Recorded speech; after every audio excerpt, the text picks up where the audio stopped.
মুকুটমশাই, পীরগঞ্জের বাবুদের বাড়ি থেকে আমরা নিমন্ত্রণ পেয়েছি। এই সোমবার দিন মেজবাবুর মেয়ের বিয়ে। শুনেছি নাকি ভারী ধুমধাম করে হবে। বেনারস থেকে বাই আসছে, কলকাতা থেকে খেমটা আসছে। আপনি নিমন্ত্রণ পেয়েছেন কি? কিরকম? হ্যাঁ, আমি নিমন্ত্রণ পাবো না কিরকম বলো শুনি। জানো, আমি আজ 20 বছর ধরে তাদের এস্টেটের বাঁধা মুক্তার। আমাকে বাদ দিয়ে তারা তোমাদের নিমন্ত্রণ করবে? হ্যাঁ, এইটা কি করে সম্ভব মনে করো? হ্যাঁ, আরে না না না না না, সে কথা নয়, সে কথা নয়। আপনি রাগ করলেন মুকুটমশাই? আমরা কি সেইভাবে বলেছি? এ জেলার মধ্যে এমন কি বিষয় লোক আছে যে আপনার কাছে উপকৃত নয়, আপনার খাতির না করে? আমাদের জিজ্ঞাসা করবার তাৎপর্য এই ছিল যে আপনি সেদিন পীরগঞ্জে যাবেন কিনা। ভাইরা বসো। পীরগঞ্জে গিয়ে নিমন্ত্রণ রক্ষা করা আমার পক্ষে একটু কঠিন বটে।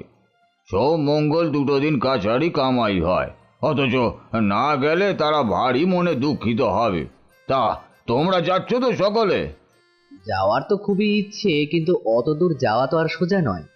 ঘোড়ার গাড়ির পথ নেই। গরুর গাড়ি করে যেতে গেলে যেতে 2 দিন আর আসতে 2 দিন। পালকি করে যাওয়া, সেও জোগাড় হওয়া মুশকিল। আমরা দুজনে তাই পরামর্শ করলাম, যাই মুখুজ্জে মশাইকে গিয়ে জিজ্ঞাসা করি। তিনি যদি যান, নিশ্চয়ই রাজবাড়ি থেকে একটা হাতি টাতি আনিয়ে নেবেন। এখন আমরা দুজনে তার সঙ্গে হাতিতে দিব্যি আরামে যেতে পারবো। এই কথা? তার জন্য আর ভাবনা কি ভাই? মহারাজ নরেশচন্দ্র তো আমার আজকের মক্কেল নন। ওর বাপের আমল থেকে আমি ওদের মোক্তার। আমি কাল সকালে রাজবাড়িতে চিঠি লিখে পাঠাচ্ছি। সন্ধ্যা নাগাদ হাতি এসে যাবে খন। দেখলে হে ডাক্তার, আমি তো বলেছিলাম। অত ভাবছো কেন? মুকুটজা মশাইয়ের কাছে গেলেই একটা উপায় হয়ে যাবে। তা মুকুটজা মশাই, আপনাকেও কিন্তু আমাদের সঙ্গে যেতে হবে। আর না গেলে কিন্তু ছাড়ছি নে। যাবো বই কি ভায়া, আমিও যাব। তবে আমার তো ভাই ওই খ্যামটা শোনবার বয়স নেই। তোমরাই শুনো। আমি মাথায় এক পাগড়ি বেঁধে একটি ঠেলে নিয়ে হুকো হাতে করে লোকজনের অভ্যর্থনা করব। কে খেলো কে না খেলো সেটাই বরং দেখবো। তদারক করে বেড়াবো, বুঝলে? হ্যাঁ, আর তোমরা বসে শুনবে, পেয়ালা মুঝে ভর দে। কেমন?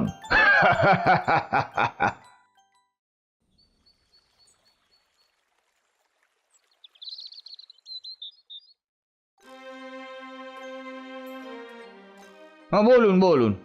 আজ রবিবার তো, ওই পুজো অর্চনা করে বসতে একটু দেরি হয়ে গেল। এই যা, কথা বলতে বলতে একদম ভুলে গেছি। হাতিচে পত্র লিখতে হবে যে। আপনারা কিছুক্ষণ অপেক্ষা করুন, আমি একটা চিঠি লিখেই আপনাদের সাথে কথা বলছি। হ্যাঁ হ্যাঁ, ঠিক আছে।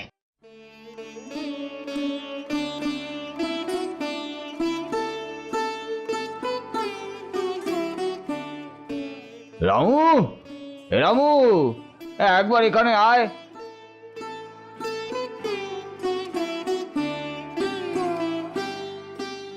এই পত্রটি রাজামশাইকে দিবি। একটি ভালো সুস্থ হাতি রাজামশাই দিলে এখানে নিয়ে আসবি। আগে ঠিক আছে বাবু।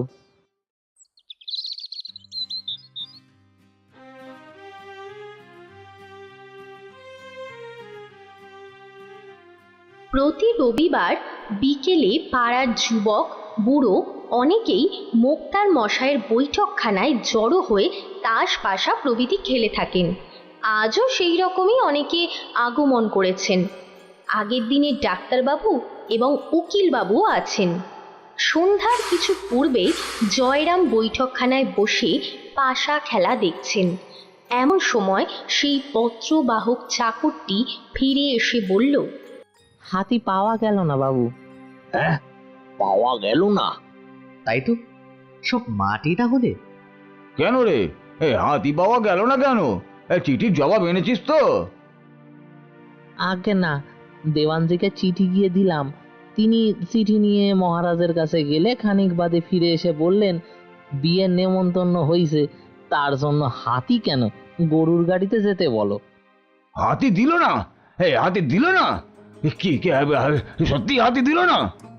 তবে আর কি করবেন মুখুজ্জে মশাই, পরের জিনিস।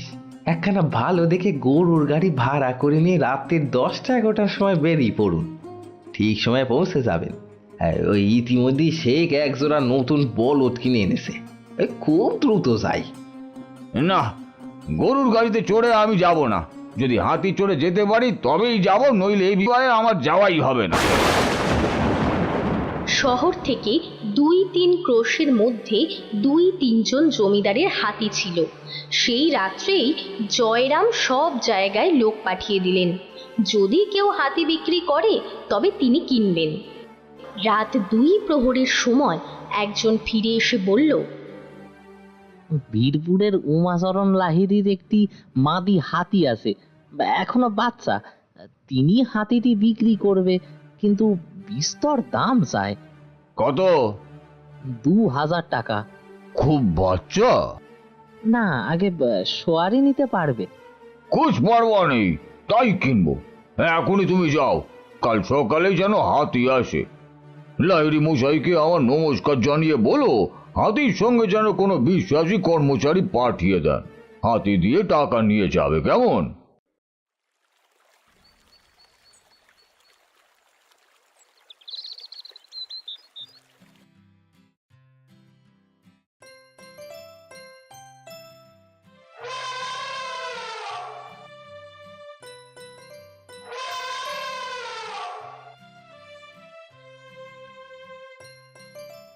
পরদিন বেলা 7টার সময় হাতি এলো। তার নাম রাখা হলো আদরিনী। বাড়িতে হাতি আসা মাত্রই পাড়ার বালক বালিকা বৈঠকখানার উঠোনে ভিড় করে দাঁড়ালো। যখন হাতিটি ভিতরের দরজার কাছে দাঁড়ালো, তখন মুখুজ্জে মশাইয়ের বড় বৌমা কাঁপা কাঁপা হাতে একটু জল ঢেলে দিলেন। মাহুতের ইশারাতে আদরিনী তখন জানু পেতে বসল। বড় বউ তার কপালে তেল ও সিঁদুর লেপে দিলেন। ঘন ঘন শাঁখ বাজতে লাগলো। এরূপ একটা ধামায় ভরে আলু, চাল, কলা ও অন্যান্য মাঙ্গল্য দ্রব্য তার মুখের সামনে ধরা হলো। আদরিনী সুর দিয়ে কিছুটা খেলো, অধিকাংশটাই ছড়িয়ে দিল। এইভাবেই বরণ পর্ব শেষ হলো।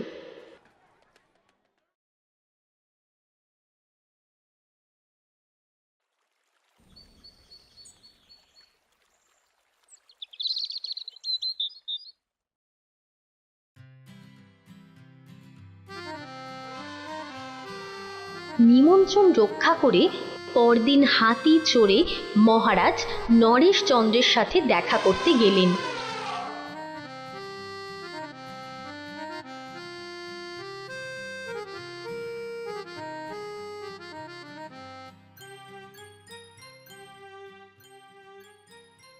মোকদ্দমা ও বিষয় সংক্রান্ত 2-4 কথার পর মহারাজ জিজ্ঞাসা করলেন, তা মুখুজ্জে মশাই, ওই হাতিটি কার?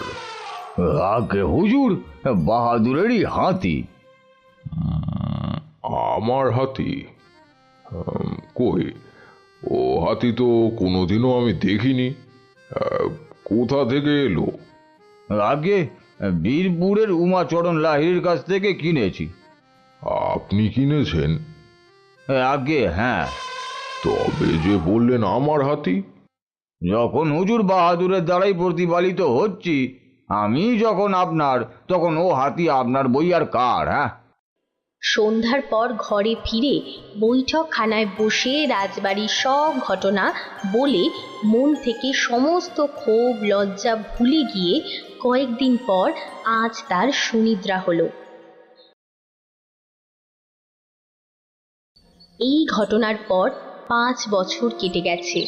এই 5 বছরে মুক্তার মশাইয়ের অবস্থার অনেক পরিবর্তন হয়েছে।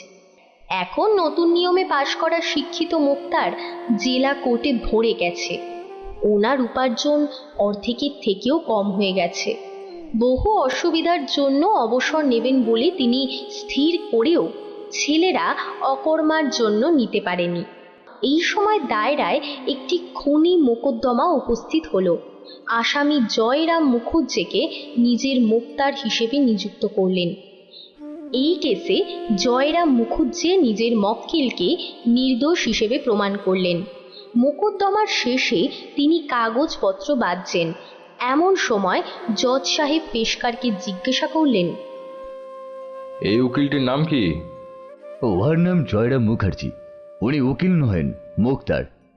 আপনি মুক্তার? হ্যাঁ হুজুর, আমি আপনার তাবেদার। আপনি মুক্তার? আমি মনে করেছিলাম আপনি একজন উকিল। যেরকম দক্ষতার সঙ্গে আপনি মোকদ্দমা চালিয়েছেন, আমি ভেবেছিলাম আপনি এখানকার একজন ভালো উকিল। না হুজুর, আমি উকিল নই, আমি একজন মোক্তার মাত্র, তাও সেকালে শিথিল নিয়মের একজন মূর্খ মোক্তার। আমি ইংরেজি জানি না হুজুর। আপনি আজ আমার যে প্রশংসা করলেন, আমি জীবনের শেষ অবধি তা ভুলিতে পারবো না। এই বুড়ো বামুন আশীর্বাদ করিতেছে, হুজুর হাইকোর্টের যেন জজ হন।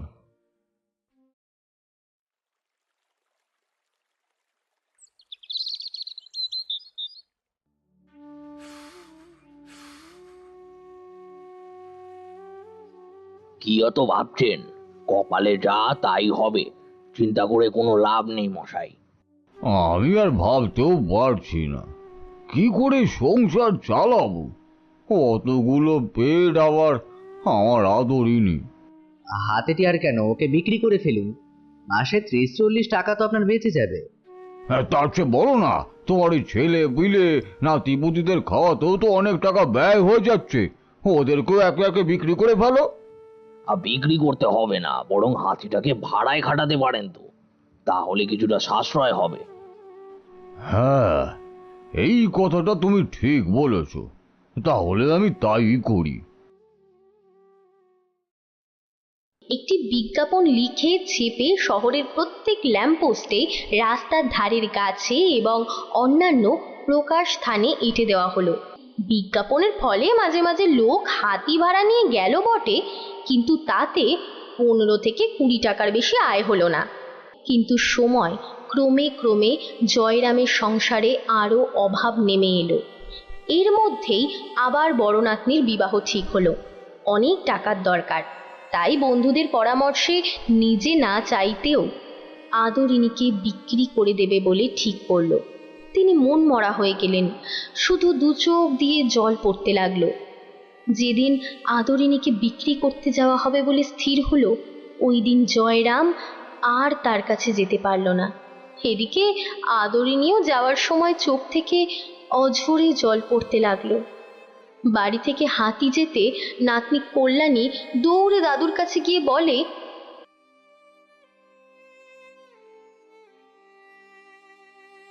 দাদা মহাশয়, আদর যাওয়ার সময় কাঁদছিল। কি বললি? কাঁদছিল? হ্যাঁ দাদা মশাই, যাওয়ার সময় তার চোখ দিয়ে টপ টপ করে জল পড়তে লাগলো। জানতে পেরেছে ওরা যে অন্তর্যামী কিনা, এ বাড়িতে যে আর ফিরে আসবে না, ও জানতে পেরেছে।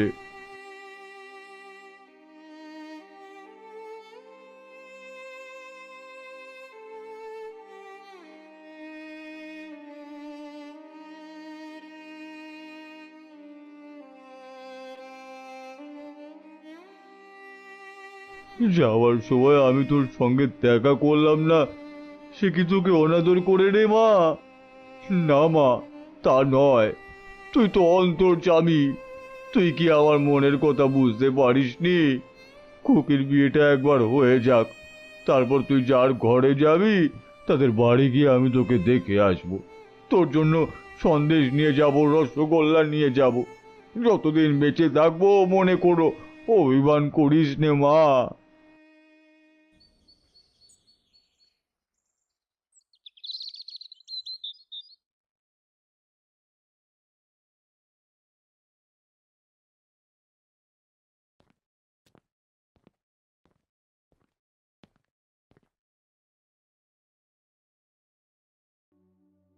বাটি হইতে 7 ক্রোশ দূরে আসিয়া কল্ল বিকালে আদরিণী অত্যস্ত পীড়িত হয়ে পড়ে।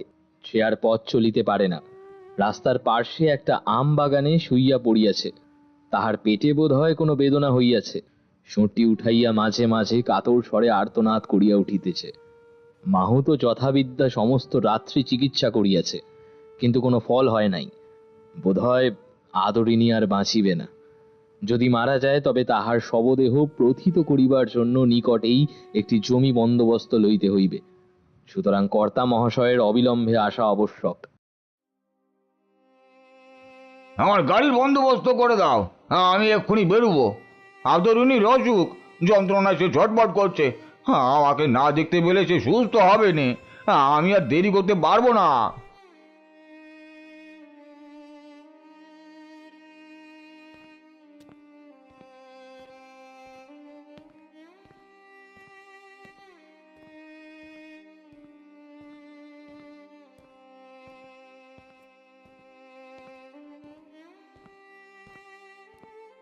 রাত্রি 10টার সময় গাড়ি ছাড়ল। বড় ছেলেও সঙ্গে গেলেন।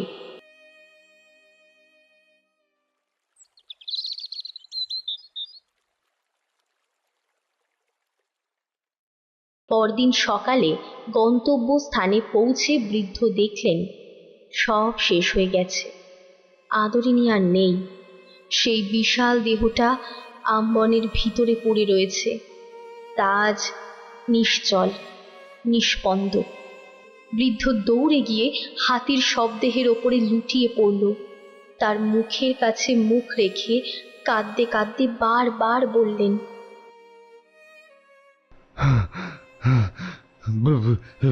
মা, তুই তুই তুই অভিমান করে চলে গেলি, মা। আমায় ছেড়ে চলে গেলি মা, তুই চলে গেলি, চলে গেলি মা, আমায় ছেড়ে চলে গেলি।